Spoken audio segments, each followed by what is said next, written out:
Are you currently struggling to get everything done in the same time? Or are you trying to get everything done, but you just can't because you're struggling? Well, I'm going to go over 4 quick productivity hacks that can help you get more work done in less time. Hello, everyone. My name is Jonathan Aquino. I'll help lead the next generation. So these 4 are pretty easy to implement. Maybe it won't take you that long, maybe 10 minutes of your day. But when you have them implemented, these will seriously help you out with, increasing your productivity overall, and in turn give you your time back. These are going to be very easy. I'm going to try to explain them as fast and as simple as possible so that you can quickly apply them into your day-to-day basis. So the first thing that you can really do to really make sure you're getting stuff done correctly is to prioritize tasks. Now, I understand that you have a lot of things to do, but you have to do them in a specific order. And the reason why is because if you're doing the stuff that is not super important, right? But you focus on that, then the results you're gonna get are gonna be so subpar. Now, if you did it the other way around, where if you did the most important, the hardest stuff first, like every day, every week, what do you think your results will be? It doesn't matter if it's professional or personal. What do you think your results will be? Because I can tell you, your results will be so much higher than if you did the subpar things. So when you do your work, make sure you're doing the things that will truly move the needle or truly give you the most results, whatever it may be. Make sure you focus on those things.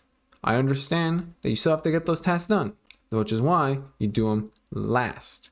They're not the most important. If they were and they gave you the most results, then they would be up top. But you know that they're at the bottom. They're not that important. So like checking emails and shit, not that important unless it's truly moving the needle for you. If it doesn't, it's not really worth checking out. So prioritize your task, make sure you know exactly what you're doing, and focus all your time onto that. Now, to go alongside with prioritization, you want to make sure you're limiting the amount of distractions you have when it comes to work.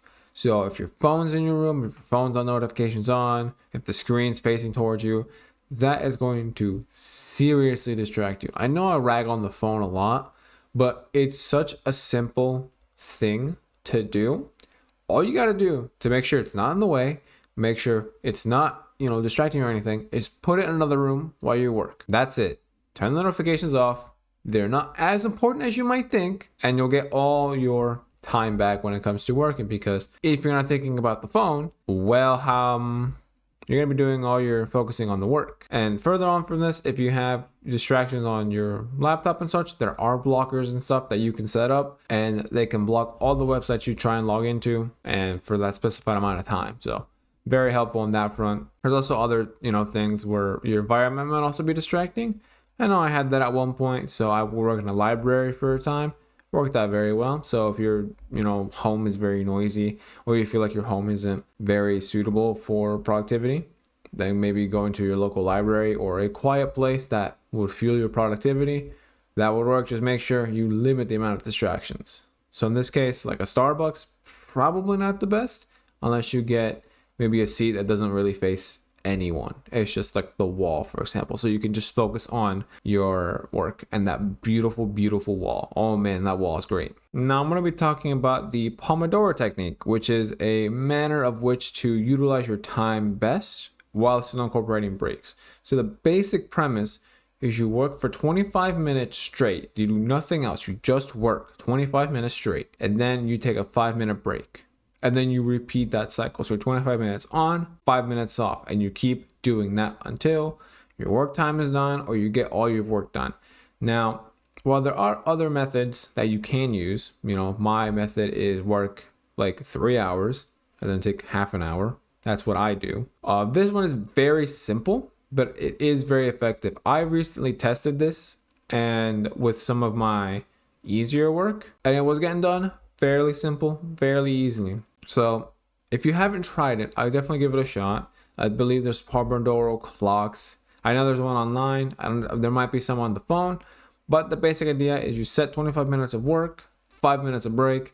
If you feel like you can do more work, you can obviously change the time you work, but make sure to adjust the break a little bit. So if it's like, let's say an hour, maybe give yourself 10 minutes so you can focus and truly mentally recover a bit before you get back into working. Super simple. I've done it before and it's worked wonders. Now this last one, you may not have heard, because it's not one of those traditional hacks that I would usually give. For this one, you want to try and find ways to automate your repetitive tasks. So tasks that you constantly do on a daily or weekly basis, try and find ways to either delegate them or automate them using software and such. So an example I can give you would be, so you do your cleaning and laundry, all that on one day, but it takes you like 4 hours to do your entire apartment, for example, let's just say.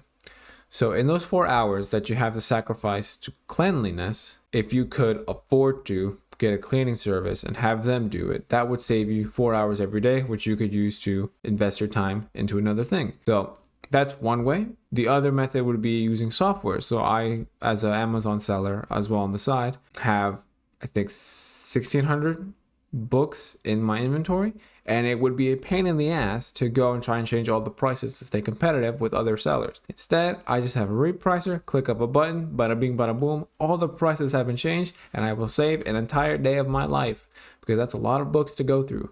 So if you can, automate them. If you can't, delegate them. So the cleaning example I just gave, that is you delegating it to someone else that can do it probably better than you, and you get that time back, which, hey, if you get all that time back, you can make more money, make more progress, and so on and so forth. Or go do stuff you enjoy, you know? It all works in the end. So try and find ways to automate tasks or delegate tasks that you constantly do, either daily basis or a weekly basis. So that way you get your time back and you don't have to do these things over and over and over again that are holding you back. So implementing these over time has definitely helped me reclaim back a lot of time, and things are getting done a lot faster, especially with Pomodoro and limiting distractions. Because I have the dedicated time to work, all I know during that time is working. And then when I have the correct priorities, then that's even more compounded. Because you can work without priorities, you can, but you'll be working on 20 different things, which doesn't really work for you, because you'll get better at 20 different things, but you'll get better by 1% versus if you focus on one thing and get better 100%. It's kind of the basic idea of essentialism that I like to follow. Just focus on 1 to 2 things and that's it. Don't focus on more than that, because you'll ruin your progress in the long term. So to do this over time, you want to implement, optimize, see what's working, see what isn't. Maybe the Pomodoro is too short, so maybe lengthen it. Maybe your prioritization's wrong. We have maybe the wrong things. Maybe change that. So make sure you know what you're doing, what's working, keep doing it, what's not working, and change it and optimize it over time. But these are super easy to implement currently. So if you found these productivity hacks helpful, you definitely want to check out my video on how to time block. And that one, I go more in depth on how to using time blocking, which is a fantastic strategy you can absolutely utilize as well. And if you want to say goodbye to stress and take back control of your time, check the links down below in the description.